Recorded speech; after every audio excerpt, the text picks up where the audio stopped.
My parents stole my $100,000 trust fund to cover my sister's pregnancy. She needed it more. Now they want my help. I am 28, am the youngest of 3 siblings. I have 2 older sisters, Gloria, F36, and Lori, F34. My parents, who are F63 and M60, own a grocery store. It's a family business, passed down through my dad's side for generations.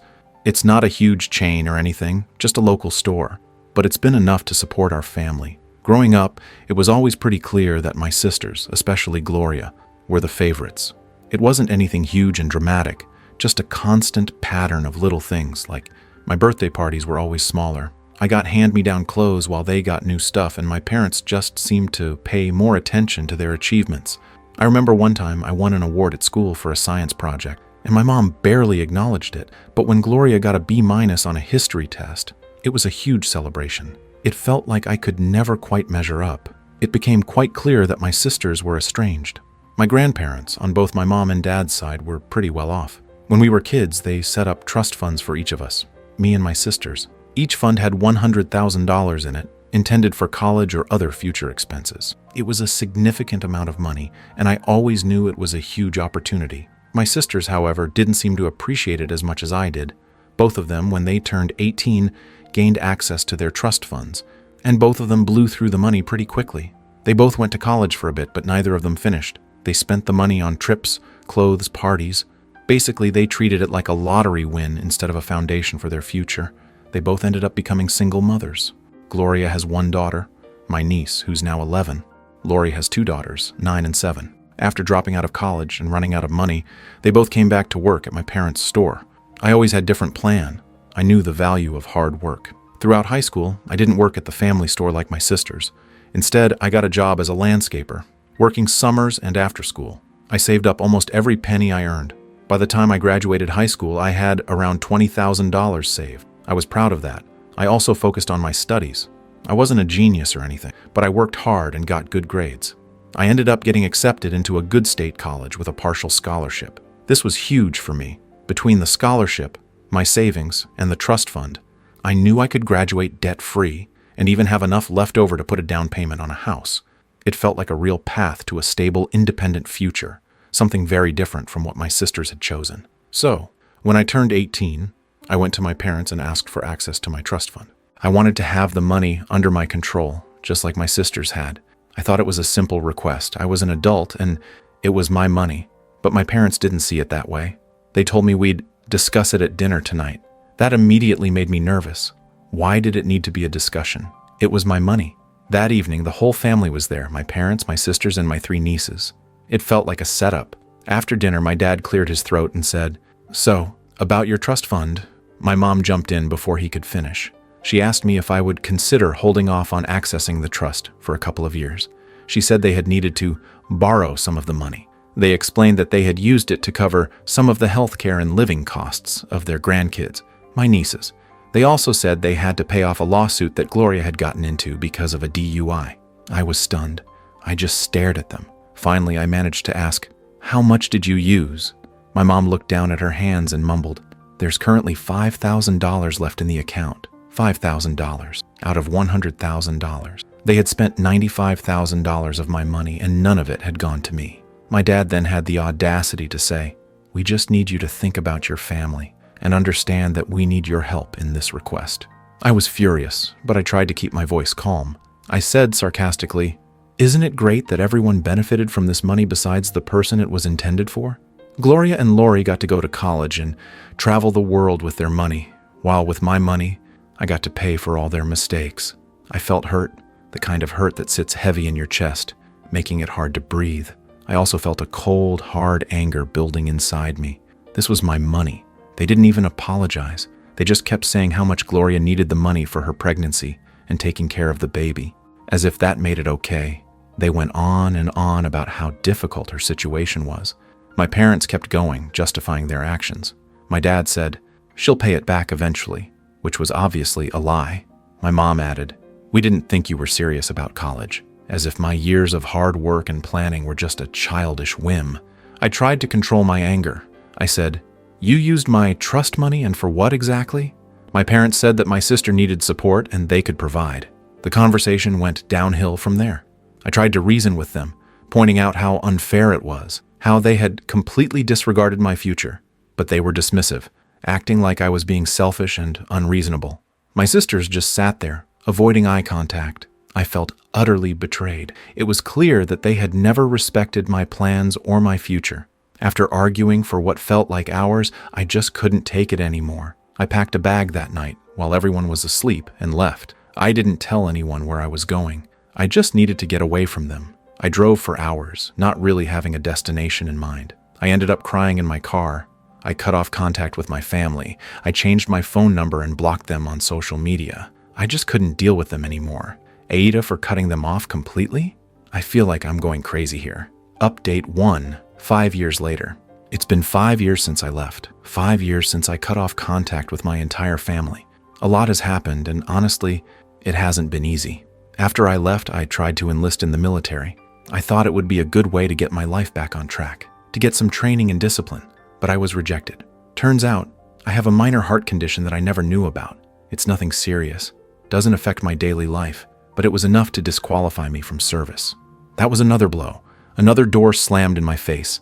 I felt a mix of disappointment and frustration. With college out of the picture and the military not an option, I ended up working a series of minimum wage jobs. I bounced around from place to place, doing whatever I could to make ends meet. I worked as a dishwasher, a construction worker, a delivery driver, you name it. It was hard, grueling work, and it barely paid enough to cover rent and food. I was constantly exhausted, both physically and mentally. I felt like I was stuck in a rut, with no way out. I tried community college for some time, but had to stop. As for my family, from what I gathered through occasional, accidental online encounters, a mutual friend's Facebook post, a news article about the town, Gloria's life hadn't exactly improved. She still was not having a job. Apparently, she had gotten married to a man who seemed well off, but I later found that was not the case. I also learned that she had a kid. She'd squandered whatever money my parents had given her from my trust fund. She was still living with my parents, still relying on them for support. She also maintained her entitled attitude. My parents, as far as I could tell, were still the same. They hadn't apologized, hadn't tried to reach out. Not that they could have, since I'd blocked them everywhere. They were still running their grocery store, but I heard from a former neighbor that it was struggling. The economy had been tough, and they were having a hard time competing with the bigger chains. I felt a flicker of satisfaction followed quickly by guilt. I didn't want them to fail, but it was hard to feel sympathy after what they'd done. Then, a few weeks ago, something unexpected happened. I received a strange, vague message on social media from someone claiming to be Gloria's ex-husband.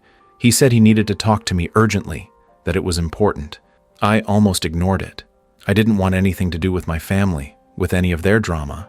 But something about the message, the urgency, the desperation, made me hesitate. Around the same time, I started getting calls and letters from a debt collection agency. They were looking for Gloria. Apparently, she had racked up some serious debt, and they were trying to track her down. They somehow found my contact information, probably through some online database. I was torn. Part of me wanted to just ignore it all, to pretend like none of it was happening. But another part of me felt a pull, a sense of obligation, maybe even curiosity. I had learned digital marketing to support myself. What did Gloria's ex-husband want? And why were debt collectors looking for her? Was it connected to my trust fund? To my parents? I hated the thought of getting dragged back into their mess, but I also felt like I needed answers. I have a bad feeling about this. Update 2. Okay, Reddit, things have officially gone from bad to worse. I decided to respond to Gloria's ex-husband, Mark. I figured, what's the harm in hearing him out? Maybe he had some information that could help me, or at least explain what was going on. We met for coffee, and he wasted no time in laying it all out. He told me that he and Gloria were divorced. He said she was a compulsive liar, a manipulator, and a financial disaster. He painted a picture of a woman who was completely irresponsible, constantly spending money she didn't have, and lying about everything. He said he had no idea about her past, about the trust fund, or about her family's enabling behavior, until it was too late. He then revealed that the so-called pregnancy expenses that my parents had talked about were only partly true. He confirmed that my parents had been lying all along. He looked exhausted, defeated. He said he felt like he'd been living a lie for the past few years. This conversation with Mark forced me to confront my family. I couldn't just ignore it anymore. I decided to call my parents. The first time I'd spoken to them in 5 years. The conversation was intense. I told them I knew about Gloria's lies, about the debt, about everything. I demanded an explanation. At first, they tried to deny it. They said Mark was lying, that he was just bitter about the divorce. But I pushed back. I told them I had proof, that I knew more than they thought. Then they switched tactics. They started playing the victim, saying they had only been trying to help Gloria, that they were desperate. My mom started crying, saying how hard it had been for them, how much they'd sacrificed. It was the same old manipulation, the same guilt trip they'd always used. My dad, surprisingly, stayed mostly silent. He just listened, his face a mask of resignation. It was my mom who did most of the talking, trying to justify their actions, trying to make me feel sorry for them. I felt a surge of anger, but I tried to stay calm. And then Gloria showed up. She had apparently been listening in on the conversation, and she couldn't contain herself any longer. She stormed into the room, her face red with fury. She started yelling at me, accusing me of interfering in her life, of trying to turn our parents against her. She said I was jealous of her, that I'd always resented her for being the favorite. She called me selfish, ungrateful, and a whole lot of other names. I tried to defend myself, to explain that I just wanted the truth, but she wouldn't listen. She was like a runaway train, spewing anger and accusations. My mom tried to de-escalate by saying how we should all talk as a family. The argument escalated, and then, in a moment of pure, unadulterated rage, Gloria confessed. She screamed, saying that she had always been jealous of me, and she confessed. This confession was a bombshell. It changed everything. It confirmed my worst suspicions and revealed a level of deceit I hadn't even imagined. My head was spinning. I'm reeling. What do I even do now? We'll update. Update 3. It's hard to describe the feeling that washed over me after Gloria's confession. It was like the floor had dropped out from under me, like the world had tilted on its axis. Everything I thought I knew about my family, about my own past, was suddenly thrown into question. I felt a strange mix of shock, disbelief, and a weird, almost nauseating sense of relief. Finally, the truth was out, even if it was a truth I never could have imagined. Of course, my parents didn't immediately accept Gloria's outburst as the complete truth. They tried, predictably, to backpedal. My mom started by saying that Gloria was exaggerating, that she was under a lot of stress, that she didn't really mean it that way. My dad just looked defeated, like he'd aged 10 years in the past 10 minutes. It was the same old pattern. Deny, deflect, minimize. They were so used to protecting Gloria, to making excuses for her, that they couldn't even process the reality of what she'd just admitted. But then, something shifted. Maybe it was the look on my face. Maybe it was the weight of the silence in the room. Maybe it was just the sheer exhaustion of maintaining the lie for so long. Whatever it was, my mom started to break down. She started sobbing uncontrollably, huge, gasping sobs that racked her entire body. And then, amidst the tears and the apologies, she finally admitted it.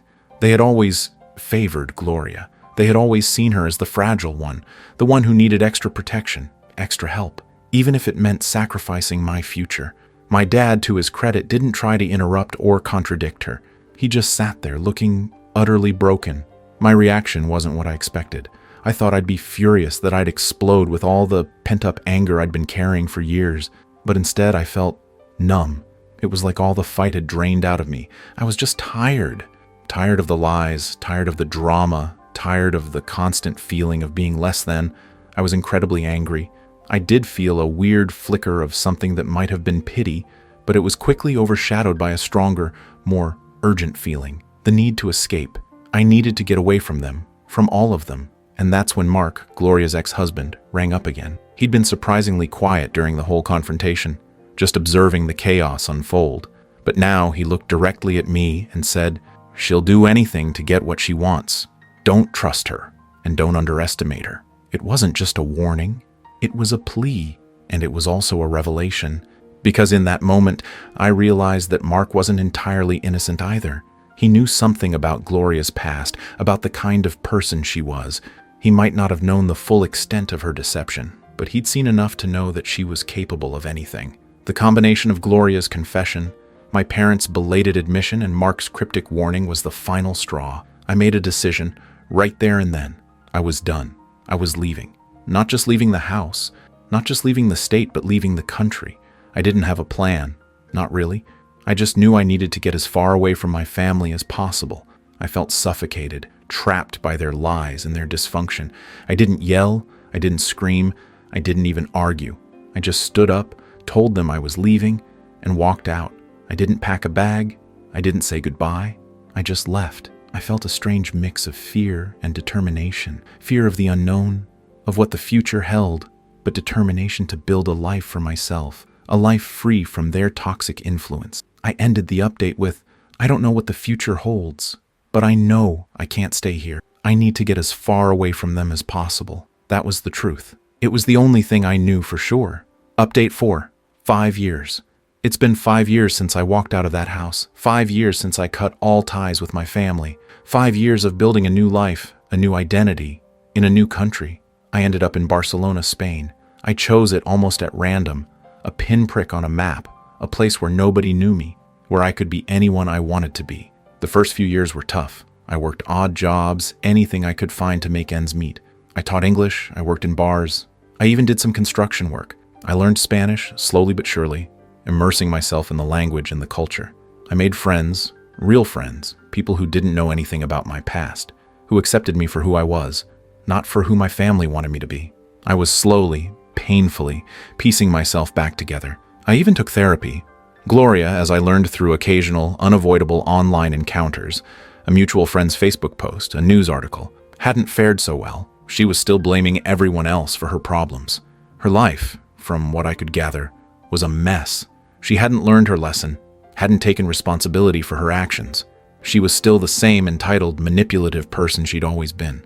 She'd lost everything, her marriage, her financial security, and any semblance of respect she might have had. She was alone, isolated, and, from what I could tell, deeply unhappy. She had apparently faced consequences for the secret behind the missing trust fund money, although I didn't know all the details.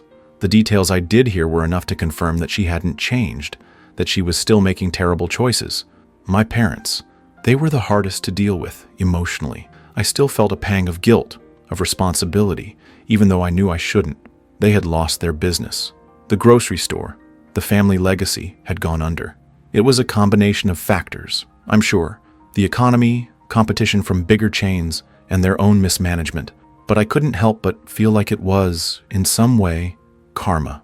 They were also estranged from their children. I knew they'd tried to reach out to me a few times over the years. I'd received a few emails, a few voicemails. I hadn't changed my email address, a stupid oversight on my part.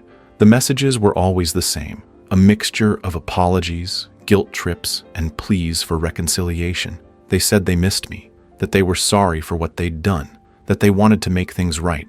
But I never responded. I couldn't. The wound was still too raw, the betrayal too deep. They said they had realized about their mistakes. I didn't want to go back to that toxic environment, to that constant feeling of being less than. They were forced to rely on others now, for financial and emotional support. It was a complete reversal of their previous situation, and I couldn't help but feel a sense of grim satisfaction. They were finally experiencing the consequences of their actions. They had also gotten divorced. My life was totally changed. I used my digital marketing skills and became quite successful. I started my own company. I worked hard, incredibly hard. I poured all my energy into building something for myself, something that was entirely my own. And slowly, gradually, it started to pay off. I started making decent money, enough to live comfortably, enough to start saving again. I even started dating again, cautiously at first, but eventually I met someone special, someone who loved me for who I was, not for who my family wanted me to be. Then, out of the blue, I had a chance encounter. I was at a conference for work, and I ran into a former friend of Lori's. We recognized each other, exchanged awkward greetings, and then she said something that made my blood run cold. "You know," she said, "Lori was always jealous of you. She knew about Gloria's situation all along. She even helped her cover it up. It was like a punch to the gut. Another betrayal, another layer of deceit. It turned out that Lori, the sister I'd always considered the less problematic one, had been complicit in Gloria's actions. She'd known about the missing money, about the lies, and she'd helped Gloria hide it. I felt a renewed surge of anger, but it was mixed with a profound sense of sadness. The web of dysfunction in my family was even more tangled than I'd realized. The knowledge that Lori had been involved, that she had actively participated in the deception, added another layer of pain to the already complex situation.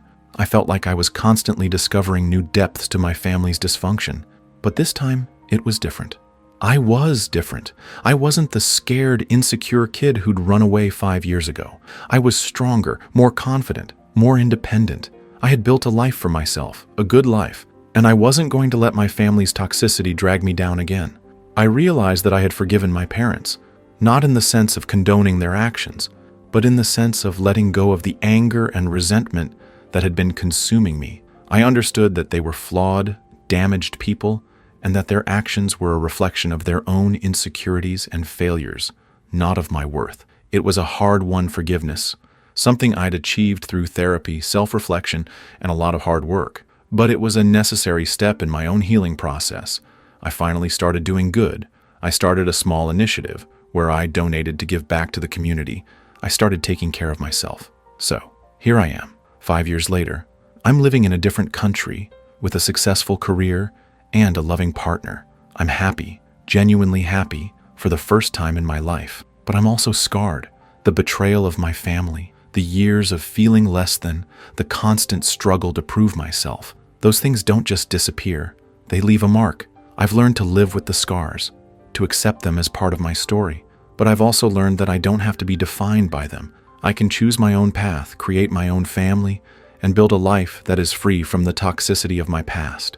I was thankful to all the Redditors who showed me my story. This whole experience has been a roller coaster, a whirlwind of emotions and revelations, but it's also been a journey of self-discovery, of resilience, and of ultimately finding peace. I'm not sure what the future holds, but I know I'm strong enough to handle whatever comes my way. I'm finally free, but some wounds never fully heal. Thanks for listening, Reddit. That's all for this story. I'll be back with another one. If you haven't already, please consider subscribing to the channel. It motivates me to create more content like this.